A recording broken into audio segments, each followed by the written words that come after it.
Officer Delinko had insisted on giving the Eberhards a ride to the hospital. It was a decent thing to do, and also a prime opportunity to score points with Roy's father. The patrolman hoped that Mr. Eberhardt's son wasn't involved in the continuing mischief at the Pancake House construction site. What a sticky situation that would be. On the drive to the hospital, Roy's parents sat in the back seat and spoke quietly between themselves. His mother said she couldn't imagine how Roy had gotten bitten by a dog while he was working on a science project. Maybe it had something to do with all the hamburger meat, she speculated. Hamburger? Said Roy's father. What kind of school project uses hamburger? In the rearview mirror, Officer Delinko could see Mr. Eberhardt put an arm around his wife's shoulders. Her eyes were moist and she was biting her lower lip. Mr. Eberhardt appeared as tightly wound as a clock spring. When he got to the emergency room, the desk clerk declared that Roy was sleeping and couldn't be disturbed. The Eberhardts tried to reason with him, but the clerk wouldn't budge. We're his parents, Mr. Eberhardt said evenly, and we intend to see him right away. Sir, don't make me call the supervisor. I don't care if you call the Wizard of Oz, Mr. Eberhardt. We're going in. The clerk trailed them through the swinging double doors. You can't do this, he objected, scooting ahead the Eberhardts and blocking the hallway to the patient ward. Officer Delinko edged forward, assuming the sight of a police uniform would soften the fellow's attitude. He was mistaken. Absolutely no visitors. This is right here on the doctor's notes. The clerk solemnly waved the clipboard. I'm afraid you'll have to go back to the waiting room. That means you too, officer. Officer Delinko shrank away. Not the Eberhardts. Listen, that's our son lying in there, Roy's mother reminded the clerk. You called us, remember? You told us to come.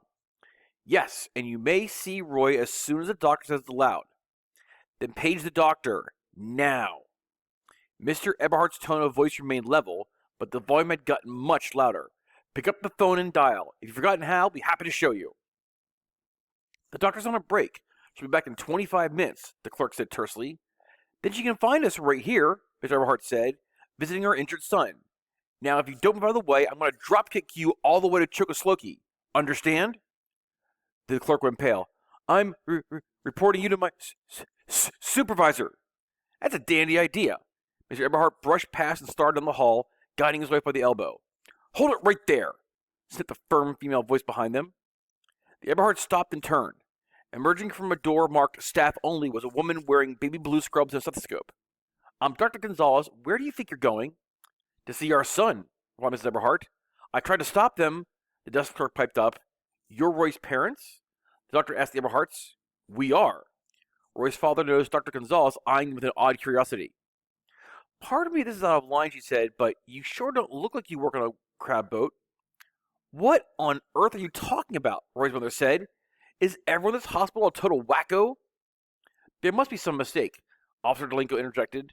Mr. Eberhardt is a federal law enforcement agent. Dr. Gonzalez sighed.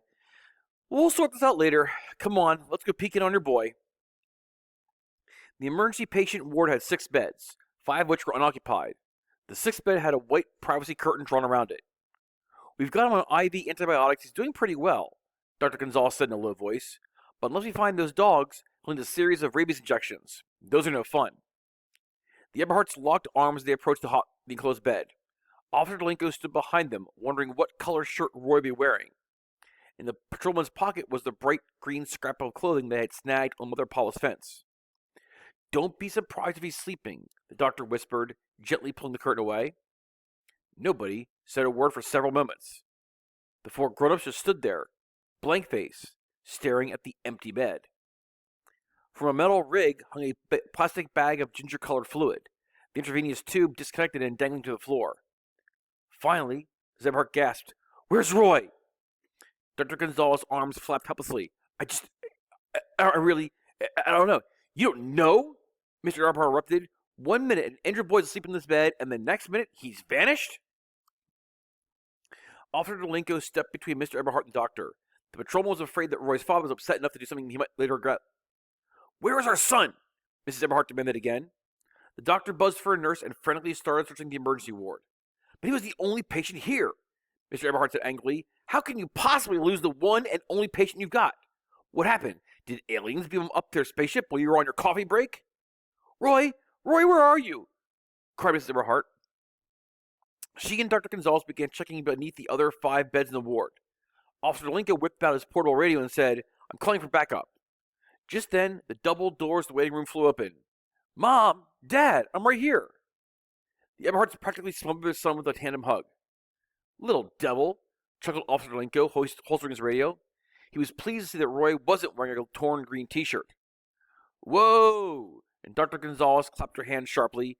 Everybody hold on a minute. The Eberhards looked up quizzically. The doctor didn't seem especially overjoyed to have found her lost patient. That's Roy?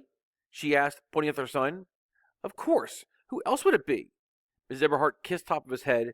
Honey, you get back in the hospital bed right now. Not so fast, Mr. Eberhard said. I'm not sure what's going on here, but I have a feeling we owe the doctor an apology. Perhaps several apologies. He planted both hands on Roy's shoulders.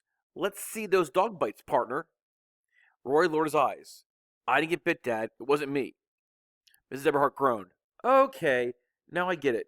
I'm the crazy one, right?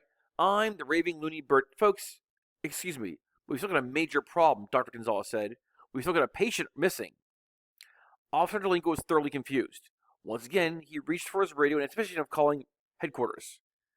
Before my brain explodes, said Mrs. Eberhard, would someone please explain what all this is about? Only one person can do that. Mr. Eberhard gestured toward Roy, who suddenly wanted to crawl down a hole and hide. His father turned him around to face Dr. Gonzalez. Tex? She said, arching an eyebrow. Roy felt his face redden. I'm really sorry. This is a hospital. There's no place for games.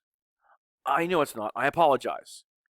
If you're the real Roy, the doctor said, then who is that young man in the bed, and where did he go? I want the truth.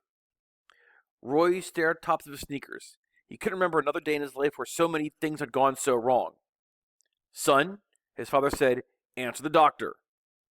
His mother squeezed his arm. Come on, honey. It's important. You can be sure we'll find him, Officer Delinko chimed in. Sooner or later.